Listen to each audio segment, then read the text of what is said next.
औज़ुबिल्लाहिमिनश्शैतानिर्रजीम बिस्मिल्लाहिर्रहमानिर्रहीम।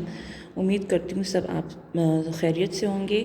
आज इस्लामियात का लेक्चर नंबर 2 है और आज हम नया सबक पढ़ेंगे तहारत और पाकीज़गी। ठीक है, ये किताब सफ़ा नंबर 49 पर है। सबसे पहले हम ये देखते हैं कि तहारत के मायने क्या है। तहारत के मायने हैं सफ़ाई और पाकीज़गी। सफ़ाई कितनी किस्म की होती है, मतलब यहाँ पे ये है कि तहारत की अक़साम कितनी है। तो तहारत जो है उनकी 2 अक़साम है, ज़ाहिरी और बातनी। ज़ाहिरी यानी ज़ाहिरी का मतलब क्या है कि हमारे बदन को नजासत से पाक रखना। ठीक है, यानी हमारे जिस्म साफ़ सुथरा हो, हमारे कपड़े साफ़ सुथरे हो, तो इसको कहते हैं ज़ाहिरी सफ़ाई।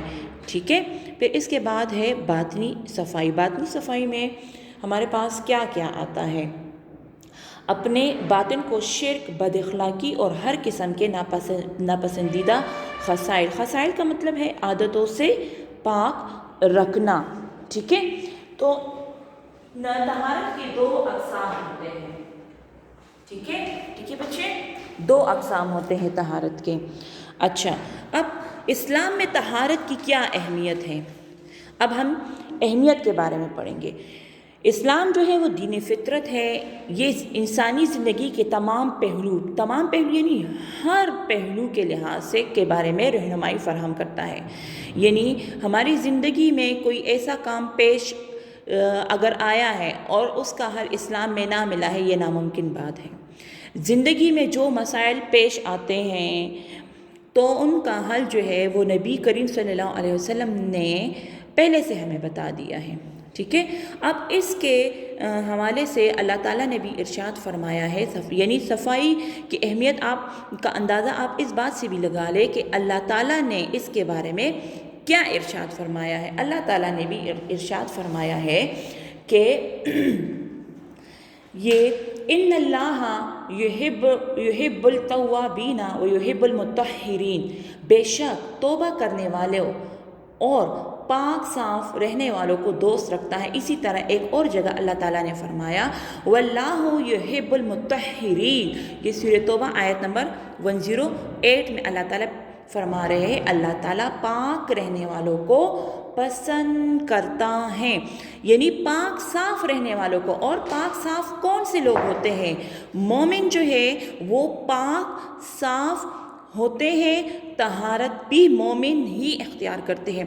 अब गैर मुस्लिम लोग जो है वो नीट क्लीन तो होते हैं लेकिन वो तहारत का ख़याल नहीं रखते। ठीक है ना। तहारत के मायने आप इस अल्फाज में भी ले ले कि हर एक चीज़ का ख़याल रखना। अब फॉर एग्ज़ाम्पल हम जब वज़ू करते हैं, नमाज के लिए जब हम तैयारी करते हैं, लेकिन उससे भी पहले हम क्या करते हैं, हमें इस बात का यकीन हो, यानी वज़ू करने से पहले भी हमें इस बात का यकीन हो कि हमारा जिस्म साफ़ सुथरा है, हमारे कपड़े साफ़ सुथरे हैं। फिर उसके बाद हम वज़ू करेंगे, फिर उसके बाद हम नमाज की तैयारी शुरू करेंगे। ठीक है ना।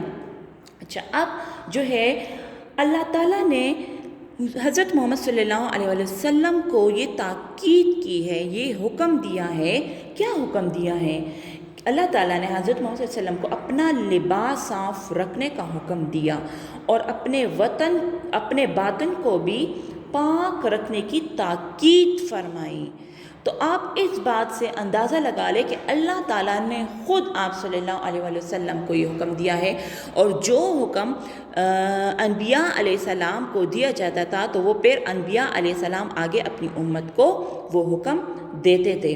ठीक है, इसी तरह अल्लाह ताला ने भी इरशाद फरमाया है वसियाबका फत्तहिर वरुज्जा फहजुर, और अपने कपड़े पाक रखो और नापाकी से दूर रहो।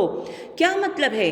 अब आपके कपड़े साफ़ होंगे, आपका जिस्म साफ़ होगा, आपके कपड़े साफ़ होंगे तो फिर उसके बाद ही आप अल्लाह ताला की इबादत कर सकोगे ना। तो आप इस बात से अंदाज़ा लगा ले कि सफ़ाई की कितनी अहमियत है। अल्लाह ताला ने ख़ुद फरमाया है, हुज़ूर सल्लल्लाहु अलैहि वसल्लम ने ख़ुद इरशाद फरमाया है, अपने अमल से हमें करके बताया है। ठीक है ना। अब इसी तरह आप सल्लल्लाहु अलैहि वसल्लम का इरशाद है, क्या इरशाद है, الطہور شہر الایمان، پاکیزگی ایمان کا حصہ ہے. یعنی ہم کہتے ہیں نا صفائی نفس ایمان ہے. اگر ہم صرف صفائی کو بھی اپنا لے تو آدھا ایمان تو ہمارے پاس آ گیا ہے. اور وہ صفائی نہیں، وہ صفائی جس کا طریقہ اسلام میں ہمیں بتایا گیا ہے، یعنی طہارت اور پاکیزگی. میں نے پہلے بھی بتایا کہ کافر نیٹ کلین ہوتے ہیں لیکن وہ طاہر نہیں ہوتے. طاہر مطلب وہ طہارت اختیار نہیں کرتے. ٹھیک ہے. اسی طرح ایک اور جگہ آپ صلی اللہ علیہ وسلم نے فرمایا کہ طہارت کے بغیر نماز قبول نہیں کی جاتی. نہیں، آپ نماز پڑھ لے لیکن وہ قبول تو نہیں ہوگی جب آپ کا جسم صاف نہیں ہوگا، آپ کے کپڑے صاف نہیں ہوں گے. آپ نے وضو کر لیا، آپ نے نماز پڑھ لی لیکن وہ قبول نہیں ہوگی. تو یہ اب اس بات سے آپ اندازہ لگا لیں کہ ایک مومن جو ہے نا وہ ہر وقت جو ہے وہ صفائی کا خیال رکھتا ہے. کیوں؟ دن میں کتنی نمازیں فرض ہیں؟ 5 نمازیں فرض ہیں. اور ایک مومن کی یہی کوشش ہوگی کہ میں کیا کروں، میرا جسم صاف ستھرا ہو، میرے کپڑے صاف ہو. میں نے اب فجر کی نماز پڑھنی ہے، پھر ظہر کی نماز پڑھنی ہے، پھر عصر کی نماز پڑھنی ہے. تو جب وہ نماز کا پابند ہوگا، نماز پابندی سے پڑھے گا، تو اس کا مطلب ہے کہ وہ اپنے آپ کو پاک صاف بھی رکھے گا. ٹھیک ہے. طہارت کی اقسام کتنی ہے؟ 2 اقسام ہے، یہ میں نے پہلے بھی بتایا. اچھا، اب اس کے ساتھ جو ہے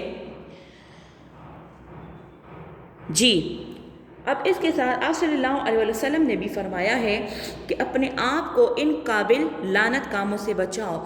یعنی قابل لعنت یعنی برائی کے جو کام ہیں آپ ان سے اپنے آپ کو بچاؤ. جس طرح پانی کی جگہوں پر، راستے کے بیچ اور سایہ جگہوں میں گندگی پھیلانا، یعنی ان کاموں سے اپنے آپ کو بچاؤ. طہارت کی بہت ہی زیادہ اہمیت ہے اسلام میں. ٹھیک ہے. اب اس کے ساتھ ساتھ ہم ریڈنگ سٹارٹ کریں گے. ٹھیک ہے. اور پھر اس کے بعد ہم آبجیکٹیو بھی کریں گے. آتے ہیں ہم پیج نمبر 49. طہارت اور پاکیزگی. مفہوم طہارت کے معنی صفائی اور پاکیزگی کے ہیں. طہارت میں ظاہری اور باطنی دونوں طرح کی صفائی شامل ہے. ظاہری جو ہمیں سامنے سے نظر آتا ہے، باطنی کا مطلب ہے اندرونی. ظاہری صفائی یہ ہے کہ بدن اور کپڑے ہر قسم کی نجاست سے پاک ہو. نجاست کا مطلب ہے گندگی. باطنی صفائی یہ ہے کہ انسان کا دل تمام برائیوں اور فاسد برے خیالات سے پاک ہو. اہمیت کیا ہے؟ اسلام دین فطرت ہے. یہ انسانی زندگی کے تمام پہلوؤں کے بارے میں رہنمائی فراہم کرتا ہے. اسلام میں طہارت کو بھی بہت اہمیت دی گئی ہے. ٹھیک ہے. یہاں تک سمجھ آئیے. اب اللہ تعالیٰ کا ارشاد بھی ہے، ان اللہ یحب التوابین ویحب المتطہرین. سورہ بقرہ آیت نمبر 222 میں اللہ تعالیٰ فرما رہے، بے شک اللہ توبہ کرنے والوں اور پاک صاف رہنے والوں کو دوست رکھتا ہے. اسی طرح ایک اور جگہ ارشاد فرمایا، واللہ یحب المتطہرین، اللہ تعالیٰ پاک رہنے والوں کو پسند فرماتا ہے. چلے آبجیکٹیو کی طرف آئے. Page number 52. طہارت کے معنی ہے پاکیزگی. نمبر 2، قرآن مجید میں اپنا لباس صاف رکھنے کا حکم دیا گیا ہے. نبی کریم صلی اللہ علیہ وسلم کی سیرت امت مسلمہ کے لیے ایک عملی نمونہ ہے. نیکسٹ ہے، ڈیش کا کر مسجد جانا منع ہے. کیا کہا کر؟ پیاز اور لہسن. حضور صلی اللہ علیہ وسلم نے مسلمانوں کو منع فرمایا ہے کہ ایسی چیز نہ کھائے کہ آپ مسجد جائے اور کوئی دوسرا نمازی آپ کی اس بدبو سے ڈسٹرب ہو، اس کو پریشانی ہو. ٹھیک ہے. ہر جگہ پر توابین کے معنی ہے توبہ کرنے والے. نمبر 2، پاکیزگی ایمان کا حصہ ہے. وثیابہ کا اور اپنے کپڑے، اللہ تعالیٰ صاف رہنے والوں کو پسند کرتا ہے. اسلام دین فطرت ہے. خیالات کی پاکیزگی ظاہری صفائی ہے. کراس. اسلام نے صفائی اور پاکیزگی کو بہت اہمیت دی ہے. ٹھیک.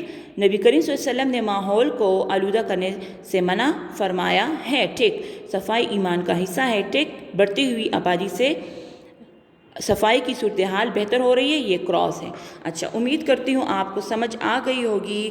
گھر پہ رہے اور جو کام آپ کو مل رہا ہے وہ آپ کریں. یہ آبجیکٹیو آپ نے بک پہ حل کرنے ہیں. ٹھیک ہے بچے. ٹھیک ہے. نیکسٹ لیکچر تک اجازت دیجیے. اللہ حافظ.